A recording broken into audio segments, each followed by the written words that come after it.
daanan muna natin itong sinabi ni Ombudsman Remulla patungkol kay Saldico. Mukhang open ang gawing state witness etong si Saldico ng Office of the Ombudsman, mga kababayan. Pero merong kapalit.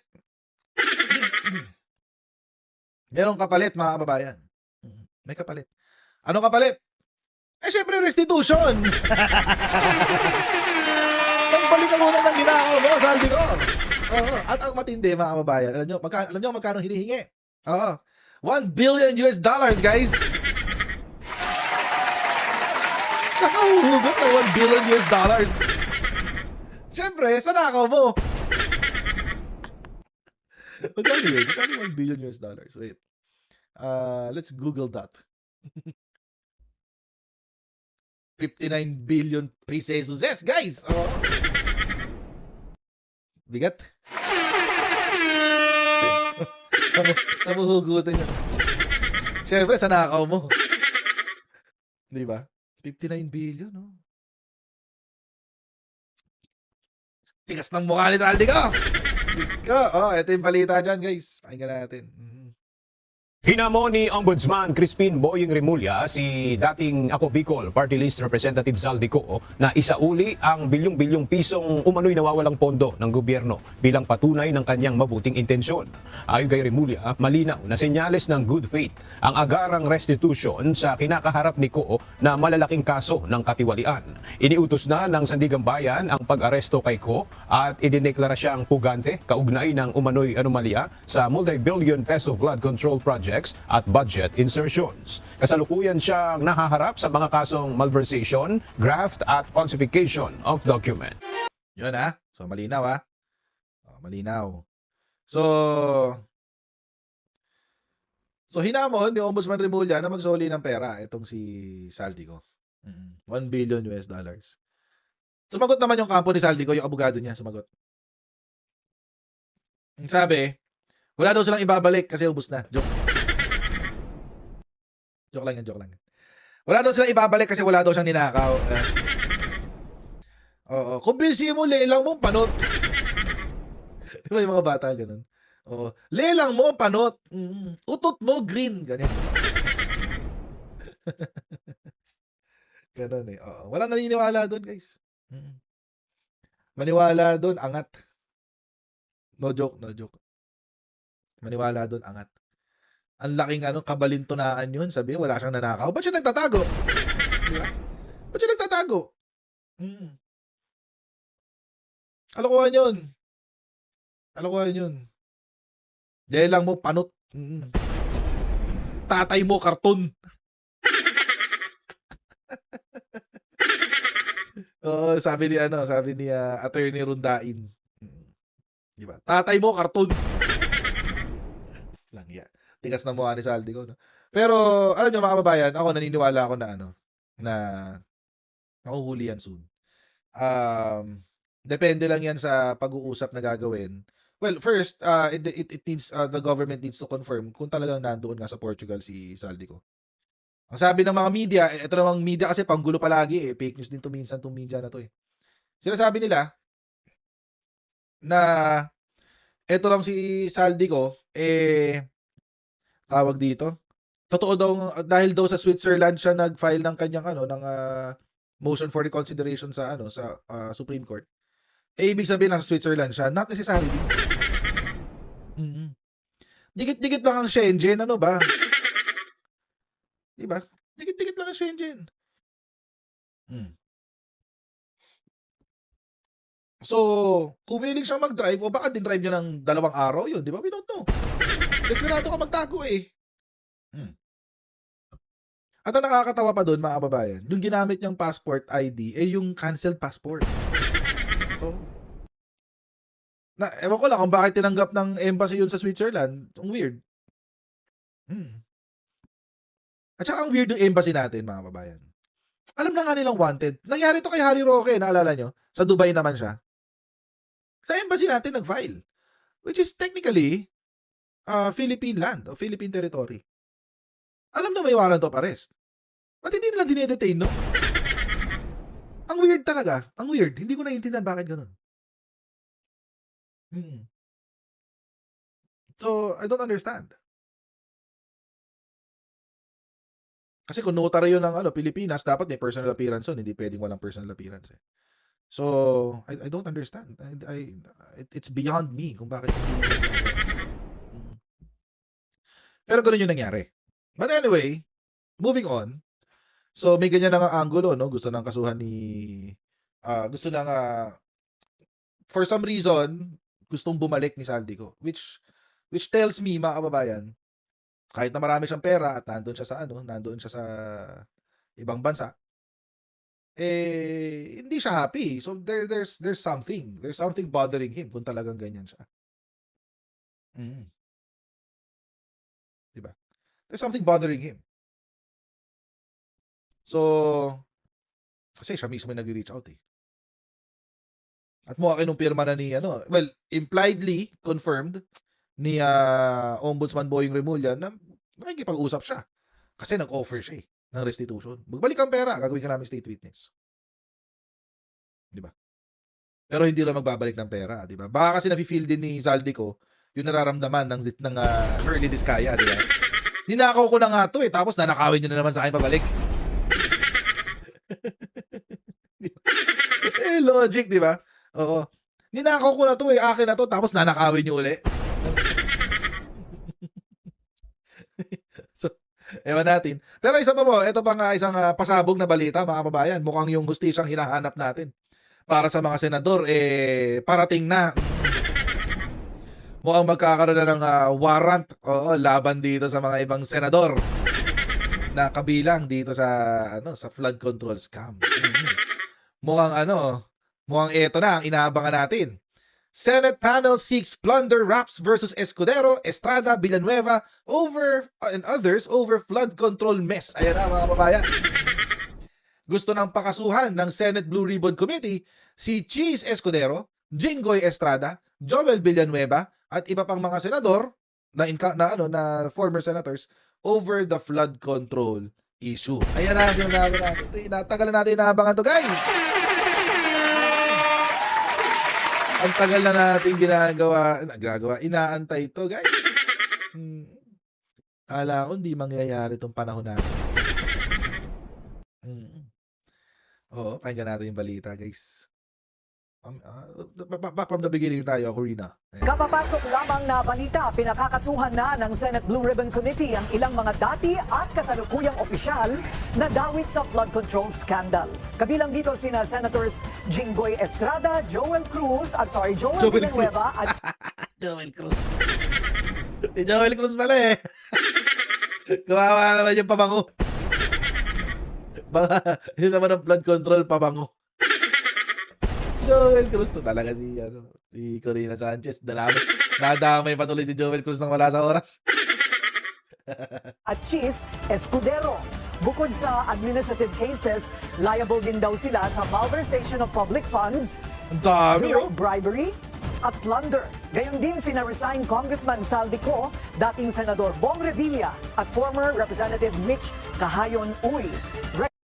Grabe, dami 5 kaso to, guys. Oo, ang dami nito. Yan malversation of public funds, okay? Direct bribery, plunder. Itong plunder mahirap to. Pero ito, Section 3A of the Anti-Graft and Corrupt Practices Act and Section 3B of the Anti-Graft and Corrupt Practices Act. Wait, putahan nga natin yan. Wait. Kaya natin, wait. RA.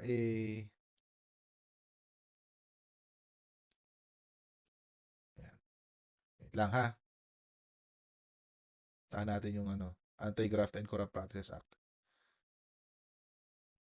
Dami, no? Di ba agad? Tagal ko inintay ito, guys, Oo. Kasi dun sa yung sa ICI, walang walang masyadong findings Pero dito meron, sa Blue Ribbon. Yan. Malversation, alam na natin yan. Revised Penal Code, direct bribery, RPC din yan. Plunder, alam na rin natin yan.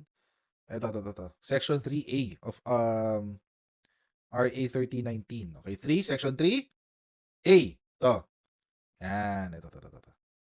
So, persuading, inducing, or influencing another public officer to perform an act constituting a violation of rules and regulations duly promulgated by competent authority, or an offense in connection with the official duties of the latter, or allowing himself to be persuaded, induced, or influenced to commit such violation or offense. Ayan.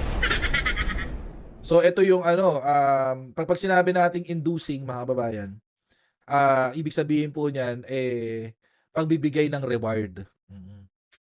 Inutusan mo para for a reward. So, that will mean that they are, I don't know, baka they are principals by, tawag dito? By cooperation, direct cooperation. By cooperation. Pwede ring indispensable, principals by indispensable cooperation. Ibig sabihin, kailangan ng kanilang impluwensya para mangyari yung plunder. So, for a fee or for a reward, which is yung inducing. Pwedeng sila rin na nagbigay. Pwedeng sinabihan nila sino ba to? Si Bernardo na, Bernardo, kapag may lumapit sa'yo, hati tayo. Pag-usapan lang natin yan. Pwede rin ganon. Diba? Tapos, itong isa, yung B, ano ba? 3B ba yun? Ayan, 3B din. Ayan, 3B. Directly or indirectly requesting or receiving any gift, present, share, percentage, or benefit for himself. Ito na yung yung pagtanggap na ng bribery. Ng suhol, ng lagay. For himself or for any other person in connection with any contract or transaction between the government and any other party wherein the public officer in his official capacity has to intervene under law. So, dalawang kaso under RA 3019. So, inducing or persuading or influencing, tsaka directly requesting or receiving a share, percentage, or benefit. So,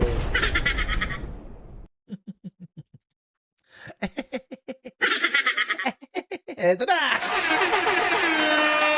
Kaya naman ito, guys. Tsaka ang dami, 5 kaso yan. Lahat yan unbailable. Lahat. So, good luck. Good luck na tayo dyan, guys. Sabi, Greco Bellica, may napahuli na bang big fish si PBBM? Siya nga, walang naimbestigahan kahit isa. Tumigil na siya. Tumatalon, si Greco Bellica, tumatalon siya dun sa issue ng nahuli. Siya nga, hindi siya nag-imbestiga. Sasabihin niya, nag-imbestiga siya, pero nasan yung resulta ng investigasyon? Wala, di ba? May nakita ba kayo resulta ng investigasyon niya? Wala. Nga, guys, nga. Nga talaga. Wala. Tapos magdidemand siya kay presidente ng nahuli. Wala siyang moral ascendancy para gawin. Sabi ni Popoy, payo ko sa mga mambabatas na na-involve sa corruption. Don't resist, hide, and don't make any excuses. Face the consequence of your action. Prove your innocence, and Senator Marcoleta, stay away sa restitution. Diba? Ano silbi ng ICI? May blue ribbon naman pala. Dalawa. Bakit? Bawal ba na dalawa mag-imbestiga? Pwede naman dalawa eh. Pwede naman dalawa. May na-recommend din naman ng ICI. In fact, hindi makakasuhan sa mga naunang kaso itong mga sila Bernardo, itong sila Saldico, at yung iba pa kung walang recommendation ng ICI, di ba?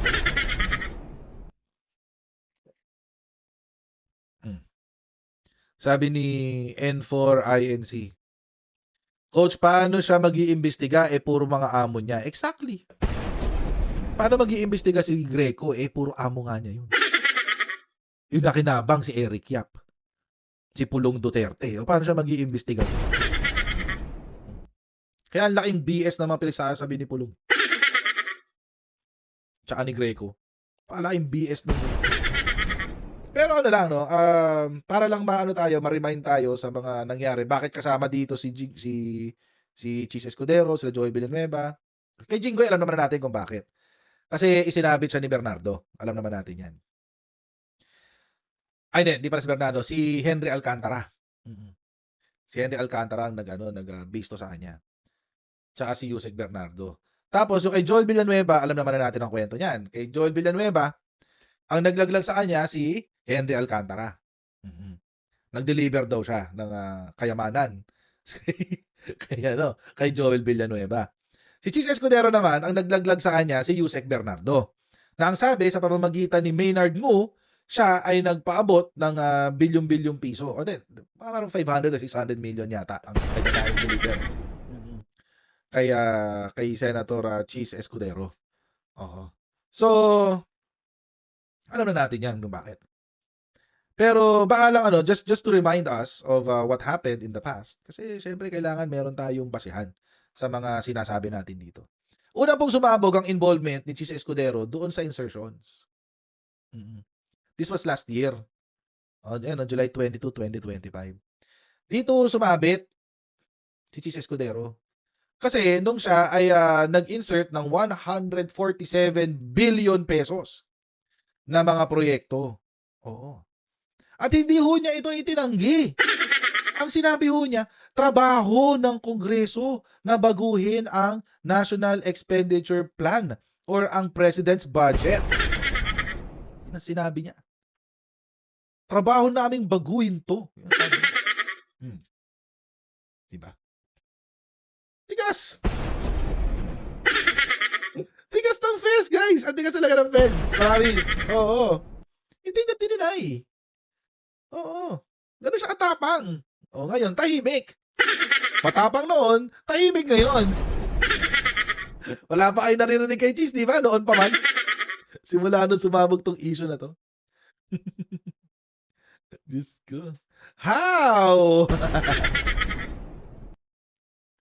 Diyos ko. My goodness. So, ganon. Tapos nakapagregalo pa siya. Magkano yun? Magkano yung sing-sing na parayba na niregalo niya? Magkano yun? Magkano yung sing-sing? $1 million? Diyos ko, $50 million. Diyos ko. How? Diyos ko. Paano nga naman nabili yun? 50 million pesos tapos ang ide-declare mo sa saliin mo, 18 million? Tigas na mukha. Ang kapal ng mukha ni Jesus Escudero. My goodness. $1 million. Grabe no? Ang kakapal ng mga mukha nila, promise. Nakakairita yung kapal ng mukha. Kaya tama yung sigaw ni Heart Evangelista noon nung niregalo sa kanya yung singsing. Tama ang reaksyon niya. How? Kasi 18 million ka mo ang assets mo eh. Ha? 18 million! Tapos, kung nakabili ka ng singsing na nagkakalaga ng 50 million pesos. Eh, ikaw na may 142 billion pesos, guys. 142.7 billion pesos na insertions.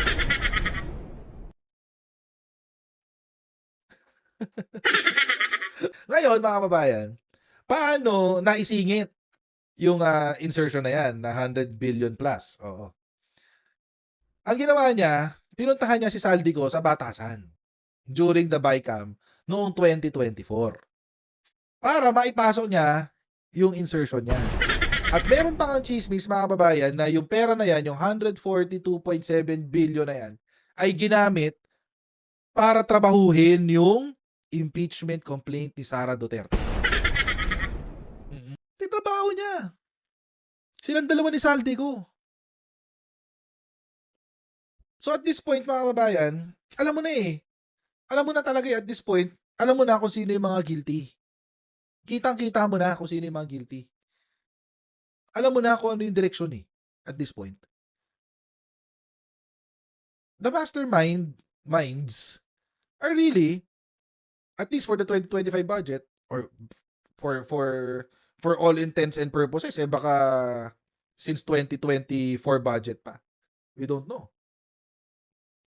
Kailan ba nagkaroon ng kailan ba umupo na Senate President si Chis Escudero? 2023, di ba? Parang last quarter ng 2023. Sakto yun sa budget eh. Sakto yun sa budget season. So, anyway, we don't know. We're not really sure if that is the case. Pero alam natin na tinrabaho niya yung 2025 budget. Tinrabaho talaga niya. Silang dalawa ni Saldico. And hindi lang po dyan natatapos ang kwentuhan. Sinabi rin po kasi ni Congressman Puno na si Saldico at si Chis Escudero ang tumrabaho ng budget ng 2025 budget. Sila talaga. So, kaya mga kababayan, hindi rin ho ako magtataka kung bakit nandito ho itong mga pangalan na to. Tingnan nyo, sila rin magkakasama sa opposition. Jinggoy Estrada, Joel Villanueva, Chis Escudero. Bakit? Syempre sila yung tinamaan ng Blue Ribbon Committee hearing. Ba't sila sasama sa majority? Wala silang dahilan sumama sa majority. Diba? Wala silang dahilan sumama sa majority. Sila yung tinamaan eh. Mga galit. Ngayon, mga kababayan, imagine this with me. Imagine this. Close your eyes. Close your eyes and imagine this with me. Nagsumite ng impeachment complaint, lumabas ang warrant of arrest ni Saldico, itong tatlong to, habang nasa impeachment court. Habang nagpo-proceed ang impeachment court. Ngayon, habang inaresto sila, nakadetain sila sa loob ng kanilang mga piitan, paano na lang ang impeachment complaint ni Sara Duterte? Nabawasan na ng 4. Bakit 4? Kasama si Bong. Kasi si Bato de la Rosa. Malamang sa malamang, hindi pa rin siya nagpapakita ng mga panahon na yun. Bawas agad ng 4. Yung boboto. Oh, good luck. Good luck. Bawas agad ng boto. So mga kababayan, tapos kapag lumabas pa yung warrant of arrest ni Bongo, di lalong wala na. Oo, nakalbo na yung minority. O kasi kayong gagawa ng illegal. Kasi sama-sama kayo sa mga Duterte, yan tuloy, nakagawa kayo ng krimen. Or let's say ganito, let's say ongoing yung case. This will be like a sword of Damocles on top of their head. Oh. Let's say ongoing yung impeachment tapos tinatrabaho tong kaso na to. Good luck. Mapapaisip sila ngayon, wait lang. Baka pwede ko pang trabahuhin to. Political lang naman ang impeachment baka pwede akong makiusap. Ang tanong, papayag ba ang presidente dyan? Siguro papayag, mag-restitute muna kayo. Magbalik muna kayo pera. Rico Mambuziro, wag kang mag-alala, si Mark Villar may kaso na. Hindi lang si Mark Villar ang may kaso, pati si Camille Villar may kaso. Good luck. Diyos ko. Mga Duterte alay sa Senate, lahat sila patay. Oh. May kaso na sila. Di ba, ibinlog ko no isang araw. May kaso na sila. Sa SEC. Insider trading at saka fraud. Market manipulation. Kulong yun, guys. Criminal case yun.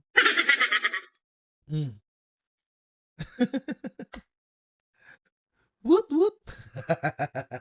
Ganyan ang tinatawag nating Machiavellian. Diba? Tahimik lang. Sige, banatan nyo ako, pero may moment kayong lahat. At pag dumating ang moment nyo, ingat kayo. Ganon. Diba? Ganon naman kasimple yun eh. So,